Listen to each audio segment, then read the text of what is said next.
একদিন পাহাড়ে ঘাস ওষুধ তুলতে গিয়ে একটি ছোট মেয়ের সামনে হঠাৎই বেরিয়ে এলো এক বিশাল বিষধর সাপ। চারপাশের শিকারীরা সঙ্গে সঙ্গে ধনুক তাক করল, কিন্তু অবাক করা ব্যাপার, মেয়েটি একটুও ভয় পেল না। বরং সে ধীরে ধীরে এগিয়ে গিয়ে সাপটির মাথায় হাত রাখল, কারণ সে পশু পাখির ভাষা বুঝতে পারে।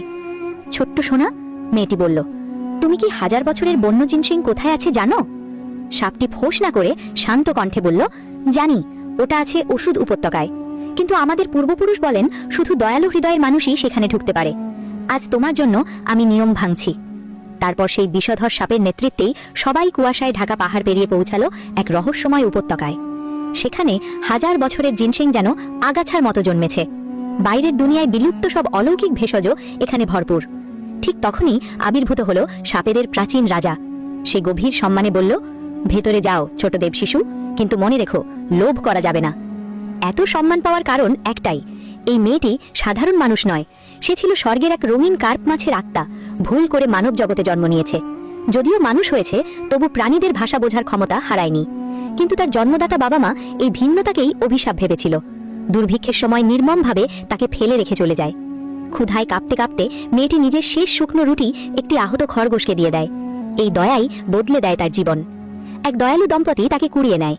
পথে সে সতর্ক করে, এই রাস্তায় ভালুক আছে। তারা বিশ্বাস না করলেও চিহ্ন দেখে রক্ষা পায়। এরপর কুকুরের গলায় হাড় আটকে গেলে মেয়েটিই প্রাণ বাঁচায়।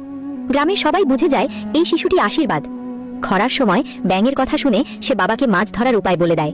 যখন পুরো গ্রাম গাছের ছাল খাচ্ছে, তাদের ঘরে ফুটছে গরম মাছের ঝোল। কিন্তু সুখ বেশি দিন টেকে না। মা গুরুতর অসুস্থ হয়ে পড়ে। ডাক্তার বলে 1000 বছরের বন্য জিনসিং ছাড়া উপায় নেই। তাই আবার সেই পাহাড়, আবার সেই সাপ, আবার সেই উপত্যকা। মেয়েটি নিজ হাতে জিনসিং তুলতেই হঠাৎ পাহাড় কেঁপে ওঠে। সবাই ভয় পেয়ে যায়।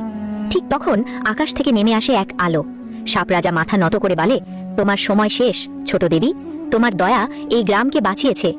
মেয়েটি হাসে, জিনসিং বুকে জড়িয়ে বলে, আমি মানুষ হিসেবেই থাকতে চাই।